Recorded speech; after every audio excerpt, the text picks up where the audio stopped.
মই ভাবাত সেইটো মুখৰ পৰা ওলাই গৈছে ল'ৰা আপোনালোকৰ লগত চবৰ লগতে ভাল সম্পৰ্ক এইটো মুখৰ পৰা কেতিয়াবা ওলাই যোৱা শব্দ এটাত এইটো আৰু কোনোবাই নিজে সৰু ভাই নিজৰ মাক বাপেক কি ডাঙৰ মানুহ আছিলে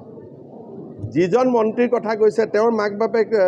আদানী আৰু আম্বানী আছিল নেকি তেওঁ নিজে সেই হিচাপতো চবেই আমি সৰু ঘৰৰ মানুহ মইতো কথাই কথাই কৈ থাকোঁ তেওঁ মইতো প্ৰত্যেক মিটিঙতে নকওঁ জানো মই সৰু ঘৰৰ মানুহ বুলি সৰু মানে সাধাৰণ বুজায় আৰু তেওঁ এইটোৱে কথা যে মালিকসকলৰ একোটা নিজৰ নিজৰ বুৰঞ্জী আছে আৰু মালিকসকলে আমাক আহি লগো কৰি থাকে মোৰ ফোনটো দেখিলে মই আপোনালোকক দেখুৱাই দিম যিজন মালিকৰ কথা লিখে তেওঁ মোৰ লগত ৰাতিপুৱাও কথা পাতে যোৱা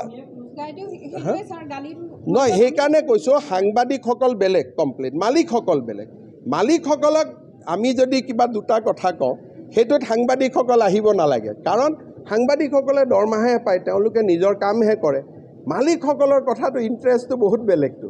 গতিকে আপোনালোকে মালিকসকলৰ লগত এতিয়া যোৱা কেইদিনমান আগতে এজন মালিকৰ লগত মই এখন মিটিং কৰিছোঁ ৰেকৰ্ডেড মিটিং তাতে হেল্থ ডিপাৰ্টমেণ্টৰ পৰা এডুকেশ্যনৰ পৰা টুৰিজিমৰ পৰা চব আনি মিটিং পাতিছোঁ তেওঁৰ কামৰ কাৰণে গতিকে তেওঁলোকৰ চিন্তা চৰ্চা মালিকসকলৰ বেলেগ